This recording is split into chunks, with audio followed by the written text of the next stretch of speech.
হাইকোর্টের রায় ঘোষণার পরে অভিজিৎ গঙ্গোপাধ্যায়ের রাজনৈতিক দুরভিসন্ধি নিয়ে প্রশ্ন তুলেছে তৃণমূল। দলের সাংসদ তথা আইনজীবী কল্যাণ বন্দ্যোপাধ্যায় বলেছেন, রাজনৈতিক এজেন্ডা নিয়ে যখন কোনো বিচারপতি রায় দেন তখন বিচার ব্যবস্থা ফল্টি হয়ে যায়। এখন সেটা বোঝা যাচ্ছে। সিপিএম পন্থী আইনজীবীদেরকেও একই আক্রমণ করেছেন কল্যাণ বন্দ্যোপাধ্যায়। বিচার ব্যবস্থায় বিচার যারা করবেন তাদের রাজনীতির ঊর্ধ্বে উঠে বিচার করা উচিত। খোঁচা দিয়ে বলেছেন, যারা একদিন স্লোগান তুলেছিলেন অভিজিৎ গঙ্গোপাধ্যায় ভগবান, তারাই এখন উল্টো কথা বলছেন। অন্যদিকে তৃণমূল মুখপাত্র কুণাল ঘোষও বলেছেন, অভিজিৎ গঙ্গোপাধ্যায় রাজনৈতিক অভিসন্ধি নিয়ে রায় দিয়েছিলেন তা স্পষ্ট হয়ে গিয়েছে। বিচারপতির পদে থেকে তার মন ছিল বিজেপিতে। মাননীয় বিচারপতি তপব্রত চক্রবর্তী এবং মাননীয় বিচারপতি ঋতুব্রত মিত্র অভিজিৎ গাঙ্গুলির জাজমেন্টটাকে সেটাসাইড করে দিয়েছে এবং এই 32,000 লোকের চাকরি রয়েছে এবং তাদের কন্টিনিউ করবে।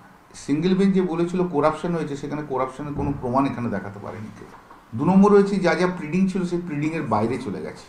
3 নম্বর বলেছে 9 বছর ধরে এরা চাকরি করছে, তাদের চাকরি কেড়ে নেওয়াটা কোনো একটা অভিযোগের ভিত্তিতে এটা হবে ইনইকুইটিয়াস।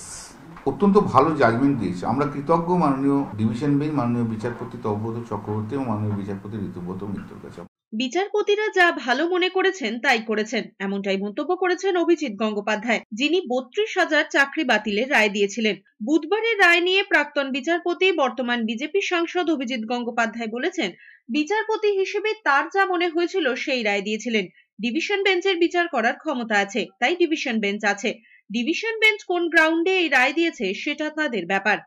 ডিভিশন বেঞ্চ যা ভালো মনে করেছে করেছে। আপনারা যদি কথা বলেন, আমার তো কিছু বলার নেই, ঠিক আছে।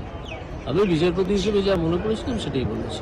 সে তো করতেই পারেন, পার্থক্য তো আছেই, পার্থক্য তো আছেই। এই গ্রাউন্ডে এটা সেটাসাইড হয়েছে, সেই গ্রাউন্ডগুলো আমি জানতে পারলে তখন আমি কিছু বলতে পারি।